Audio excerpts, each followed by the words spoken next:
प्रदेश में भी बनेगा आजाद समाज पार्टी का विधायक। चंद्रशेखर आजाद के सिपाही ने कस ली कमर। उपचुनाव में कांग्रेस और बीजेपी की हार पक्की। मध्य प्रदेश की सियासत में क्या एक और बड़ा उलटफेर होने वाला है? क्या विधानसभा में अब आजाद समाज पार्टी की भी एंट्री होगी? ये सवाल इसलिए क्योंकि दतिया में होने वाले संभावित उपचुनाव को लेकर सियासी पारा चढ़ गया है। हाई प्रोफाइल सीट दतिया में एक बार फिर चुनावी विसात बिछने की आहट है और इस बार शोर किसी सत्ताधारी दल का नहीं बल्कि उस नीले झंडे का है जिसने 2023 में सेवड़ा की जमीन को हिला कर रख दिया था। नाम है दामोदर सिंह यादव, आजाद समाज पार्टी का वो चेहरा जिसने पिछले विधानसभा चुनाव में त्रिकोणीय मुकाबला खड़ा कर बड़े बड़े दिग्गजों के पसीने छुड़ा दिए थे। अब कांग्रेस विधायक राजेंद्र भारती की सदस्यता रद्द होने के साथ ही खाली हुई सीट ने नए सियासी चेहरों के लिए उम्मीदों के दरवाजे खोल दिए हैं और इसी शोर के बीच दामोदर सिंह यादव सबसे बुलंद आवाज बनकर उभरे हैं। संघर्ष में दतिया की जनता का बहुत नुकसान हो रहा है। हम सभी संविधानवादी साथी इसकी चिंता कर रहे हैं और माननीय राष्ट्रीय अध्यक्ष जी भी, आदरणीय सांसद चंद्रशेखर आजाद जी भी इसकी चिंता कर रहे हैं। साथियों, आजाद समाज पार्टी, भीम आर्मी और सभी साथियों से, जो हमारे साथी हैं, उन सब से मैं कहना चाहता हूं कि जो भी घटनाक्रम घट रहे हैं उस पे हमारी नजर है। लोकतंत्र को और संविधान को सुरक्षित रखना हमारी जिम्मेदारी है। लेकिन जिस तरीके से भी सदस्यता समाप्त कर दी गई है विधानसभा में के द्वारा लेटर जारी करके, तो अब उपचुनाव होना वहाँ। लेकिन राजनीति में अधूरा शब्द बहुत चुभता है। दामोदर सिंह यादव ने अब इसी अधूरेपन को ताकत बना लिया है। उनका ताजा ऐलान केवल एक चुनावी घोषणा नहीं बल्कि एक जज्बाती अपील है।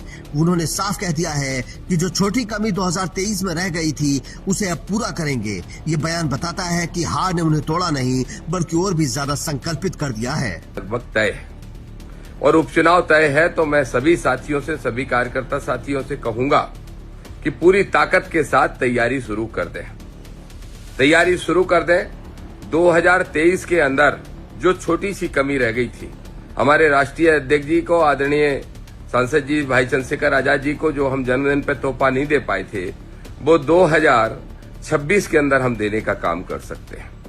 दामोदर सिंह यादव ने दो टूक शब्दों में कहा है कि उनका असली मकसद लोकतंत्र की रक्षा करना है। उन्होंने जनता को भरोसा दिलाते हुए ऐलान किया कि दतिया की जनता को न पिटने देंगे न भय में रहने देंगे। उनका ये बयान सीधे तौर पर क्षेत्र के सामंती और दमनकारी राजनीति को चुनौती माना जा रहा है।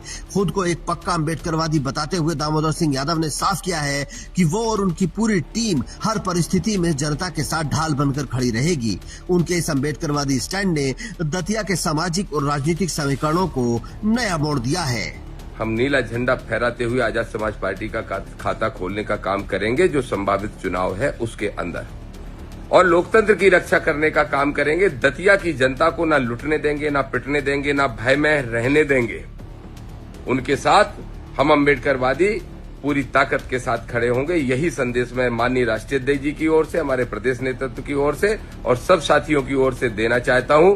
दामोदर सिंह यादव की नजर अब दतिया विधानसभा पर है। कार्यकर्ताओं को तैयारी में जुटने का आदेश देकर उन्होंने चुनावी बिगुल फूंक दिया है, जो अपनी पिछली हार की कड़वाहट को जीत की मिठास में बदलने के लिए बेताब हैं। वे जानते हैं कि दतिया की राह आसान नहीं है, लेकिन नीले झंडे के साथ वे शोषितों और युवाओं की उस आवाज को बुलंद करना चाहते हैं जो अक्सर शोर में दब जाती है। दामोदर यादव का संकल्प दतिया में आजाद समाज पार्टी का नीला झंडा फहराने का है। वो जानते हैं कि दतिया का दंगल कांटों भरा है, लेकिन कार्यकर्ताओं को तैयारी में जुटने का संदेश देकर उन्होंने साफ कर दिया है कि इस बार वो मैदान छोड़ने नहीं बल्कि इतिहास रचने आ रहे हैं। पिछले चुनाव में ये वही दामोदर सिंह यादव है जिन्होंने 2023 में सेवड़ा की जमीन पर अपनी ताकत का लोहा मनवाया था। 29,000 से ज्यादा वोट और 18% वोट शेयर के साथ उन्होंने ये साबित किया था कि वे सिर्फ भीड़ का हिस्सा नहीं बल्कि मुकाबले को त्रिकोणीय बनाने का दम रखते हैं।